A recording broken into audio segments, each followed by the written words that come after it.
Oui, la France a une responsabilité immense, puisque la France a été un pays qui a organisé le commerce triangulaire et la colonisation. Elle n'est pas le seul, mais elle y a largement contribué. Et donc oui, il faut reconnaître cette responsabilité, assumer de la porter, elle fait partie de notre passé et de la relation.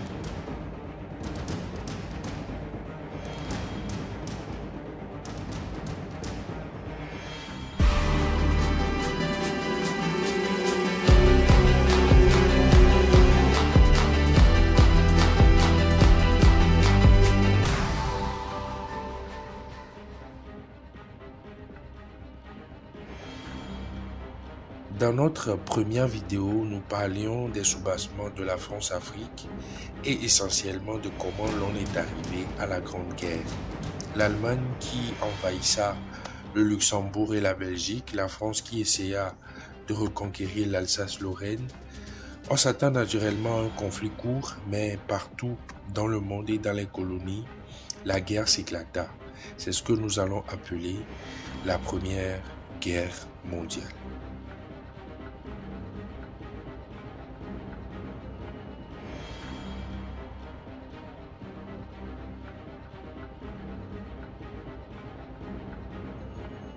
L'Allemagne se relève après la Première Guerre mondiale. Hitler, qui a pu installer une notoriété sans précédent, rêve d'une nouvelle vengeance contre les Français et ses alliés y compris. Au lendemain de la guerre, les puissances coloniales sont à la ruine. L'Europe est sous les décombres. La question de l'exploitation et du maintien des colonies est donc essentiellement brûlante. Aux Américains d'en être dubitatifs.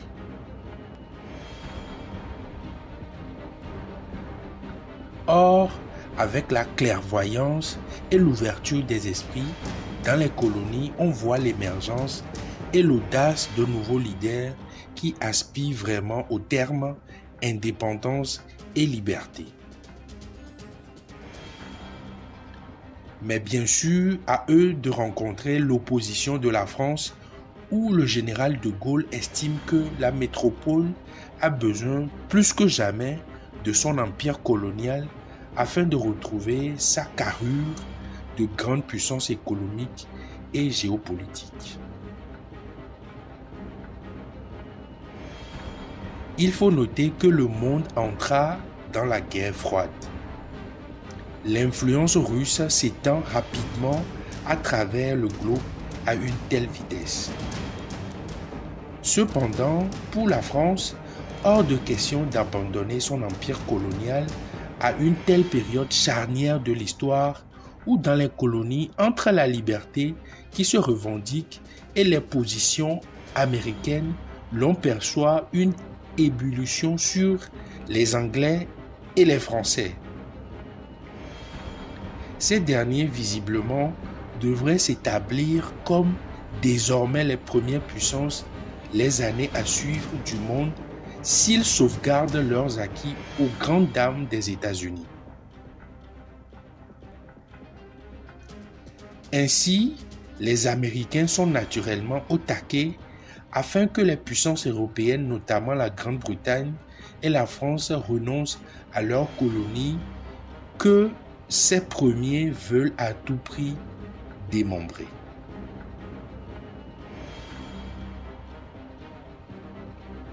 Si les Anglais vont fléchir face à l'orgue américaine, de son côté, le général de Gaulle et la France vont consolider leur position en résistant.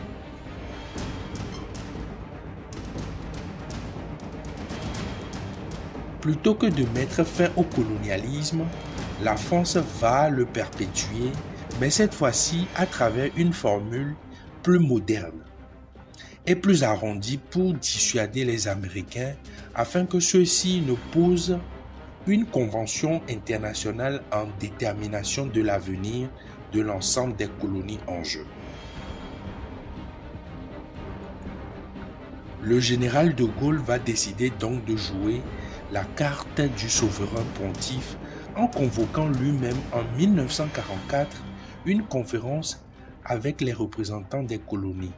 Ce sera la conférence de Brazzaville. L'homme d'État français va alors proposer aux colonies un renouvellement des relations avec la France.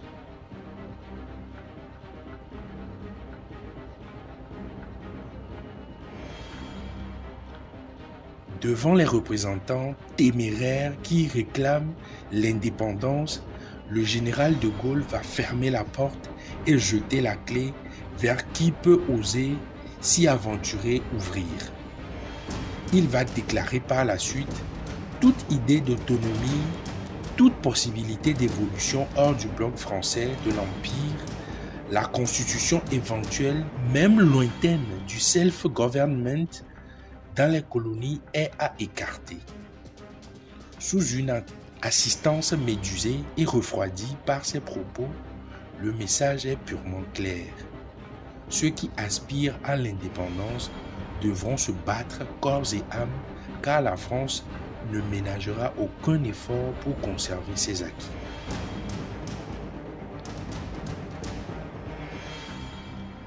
Il s'agit donc des grandes bases et piliers de la France-Afrique.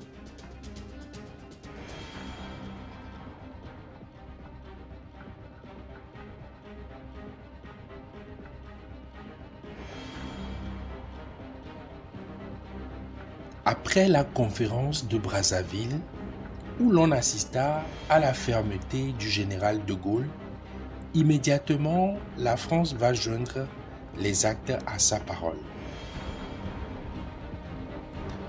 En mai 1945, une foule énorme d'Algériens se rassemble dans les rues pour célébrer le triomphe des Alliés lors de la Seconde Guerre mondiale, mais aussi pour revendiquer un certain droit à la liberté aux côtés du drapeau français et aussi spontanément le droit à l'indépendance en agitant ce qu'ils vont appeler le drapeau de l'Algérie, ce qui ne sera pas vraiment du goût de la métropole. Les faits vont être lunaires. Un policier va tenter d'arracher le drapeau. C'est la bousculade. Et pour dompter la foule, la police ouvra le feu. Le jeune de 26 ans qui portait le drapeau est tué. Voilà, l'irréparable est commis. Une émeute s'éclate. La foule enragée contre la police va se retourner contre les Européens avec une violence viscérale. Environ une centaine d'entre eux y perdront la vie. De Gaulle enverra l'armée française qui, arrivée, on leur fait montrer les cadavres des Européens tués et au préfet français de prononcer l'une des phrases les plus immondes qu'elle soit. Quelles que soient les bêtises que vous commettez, je les couvrirai. Messieurs, vengez-vous. S'en suivront probablement des mois les plus abominables de toute l'histoire algérienne, alors que l'armée française enchaîne avec une répression sans précédent. Des dizaines de milliers d'Algériens seront mis à l'abattoir. Pendant longtemps, le nombre exact ne sera pas dévoilé. 45 000 morts selon les autorités d'Algérie et de 15 000 à 20 000, dont une centaine d'Européens selon les historiens occidentaux. Le bilan réel relève carrément de l'inhumain. Il est donc impossible de les enterrer. On les jette au fond d'un puits, on les égorge, les morcelle dans des énormes charniers. Cela devenait un problème car brusquement, le reste du monde commence par entendre parler, à se poser des questions et donc, pour dissimuler les preuves, les Français déterrent les cadavres pour les brûler dans des énormes fours à chaud. Pendant une dizaine de jours, presque 17 camions vont alimenter le four crématoire fonctionnant sans arrêt. En dehors de l'Algérie, cette hécatombe demeura quasiment inconnue car surcotée par les célébrations du 8 mai. Pourtant, tout ceci est primordial pour comprendre comment le système France-Afrique va s'ériger et horrifier les relations franco-africaines si cicatrisées dans les années qui suivront, non seulement en Afrique, mais aussi dans les autres colonies où cette répression algérienne de la France va semer les graines de ce que l'histoire va appeler la guerre d'Algérie. Un peu partout sur le continent, des épisodes pareils se déroulent, notamment au Madagascar, alors qu'on va déplorer plus de 30 000 morts.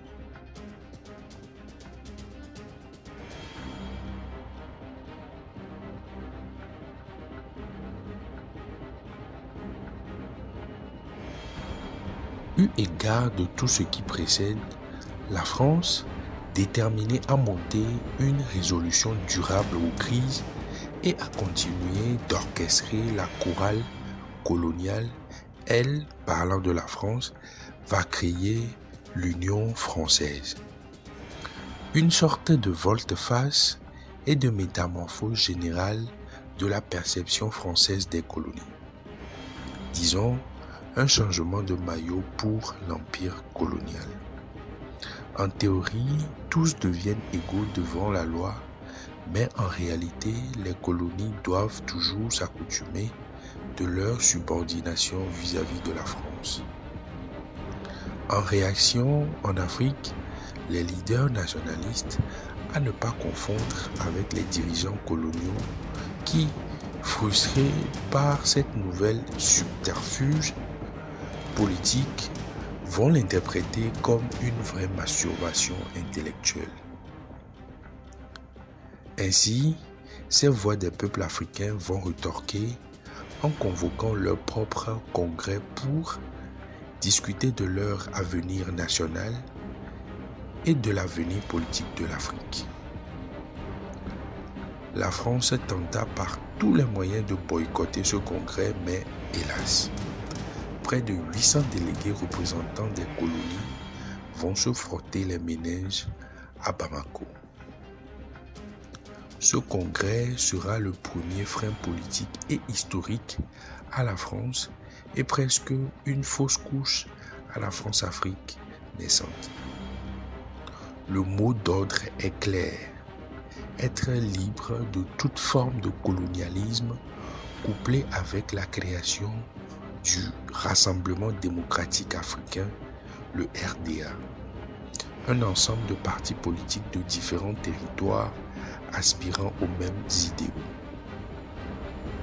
Je tiens à rappeler que nous sommes dans la période d'avant les années 1960 et les divers territoires coloniaux n'avaient pas encore statutairement et internationalement les attributs d'une nation à part entière.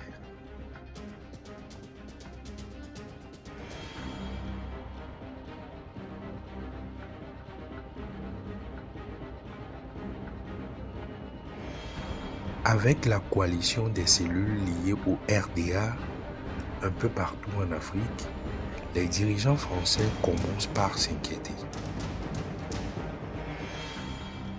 Ils vont cependant commencer par coopter certains leaders nationalistes devenus entre-temps panafricains à cause des mouvances du RDA pour les grandes études en France, en Europe, bref dans les pays occidentaux, les endoctrinant ainsi à refuter la poussée communiste.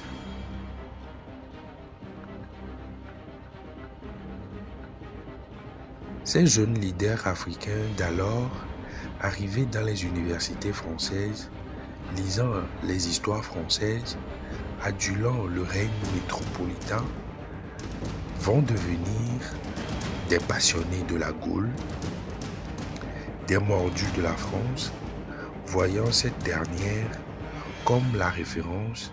Et quelle référence? Je vous dis une référence avec grand R.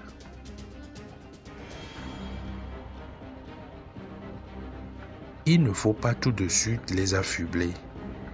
Ils espéraient trouver une certaine équité dans les relations avec la France qui, sans scrupule, va les exploiter à sa guise.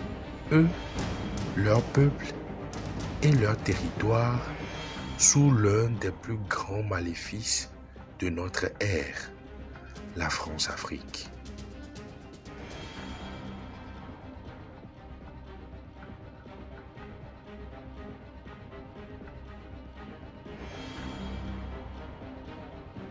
Pour continuer à prospérer et à assurer son hégémonie dans le monde, la France doit reprendre sa mainmise sur l'Afrique coloniale et cela passe par le fait de décourager fortement tout mouvement nationaliste sur le continent.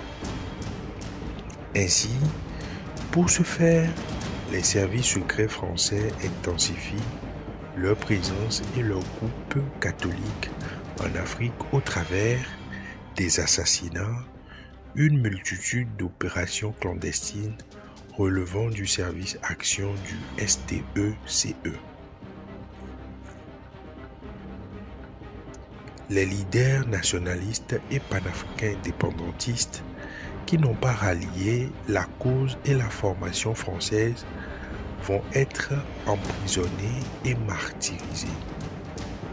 Alors que les élections sont clairement fraudées, souvent de manière binaire et linéaire.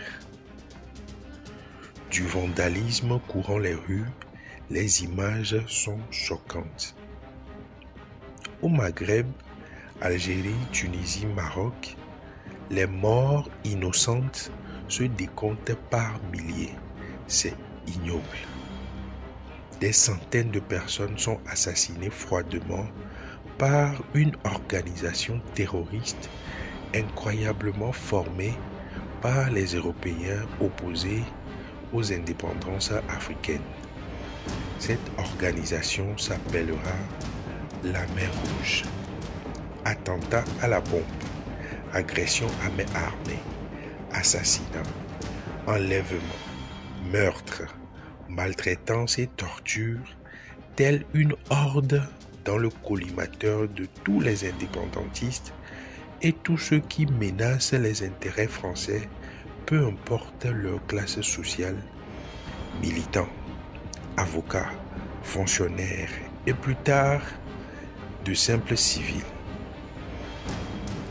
La Main Rouge serait en effet une réelle fabrication des services secrets français pour dissimuler les actes barbares et insoupçonnés du STECE en édifiant de fausses organisations criminelles.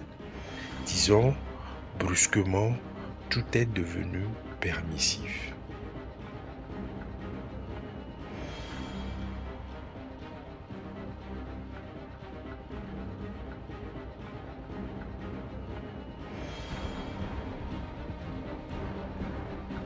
Les Américains étant aux aguets des puissances coloniales, anglais et français surtout, vont appuyer les mouvances indépendantistes africaines afin que celles-ci atteignent les Nations Unies, ONU, la SDN, la Société des Nations d'alors. Dans la presse internationale, aux couleurs occidentales, l'on assiste purement et simplement à l'appel à l'éviction et au meurtre des leaders africains sous peine de voir des Français souffrir par manque de ressources et ainsi dégringoler en termes d'estime, de gloire et de prestige. Résultat, une semaine plus tard, le leader tunisien de la révolution, Ferhat Hached, sera assassiné par un commando.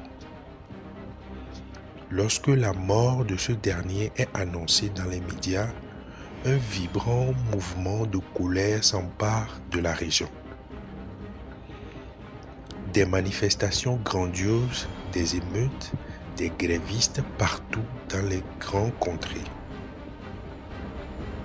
Ainsi, pour calmer les violences, Paris va faire état d'une cécité monumentale et d'une incompréhension sans précédent de la région, alors que le sultan du Maroc est forcé par les autorités françaises de s'exiler sous le joug des armes. C'est le chaos. Le point de non-retour est atteint. C'est tout le monde arabe qui s'insurge contre la France. En Algérie, les atrocités se multiplient. La tension est à son comble et justement, la France tentera une fois de plus de répondre par la force avec plus de fermeté. À ce moment, la métropole française interdit formellement aux leaders de s'y présenter à toute élection. La goutte d'eau de trop. Ces derniers, les indépendantistes, feront le constat amer que seule l'issue de résistance reste la voie armée. C'est ainsi qu'ils vont fonder le FLN, le Front de Libération Nationale. Le reste appartient à l'histoire, la guerre d'Algérie. Ce que tous imaginaient comme une simple révolte va engager plus de 400 000 soldats français et d'outre-mer. Le bilan est effroyable. Sur une population d'environ 10 millions d'Algériens, 250 000 sont tués et jusqu'à 2 millions sont enfermés dans des camps de concentration. Avec cet état des choses, la pression américaine et des Nations Unies, la France va réaliser que le système colonial semble clairement se dépasser.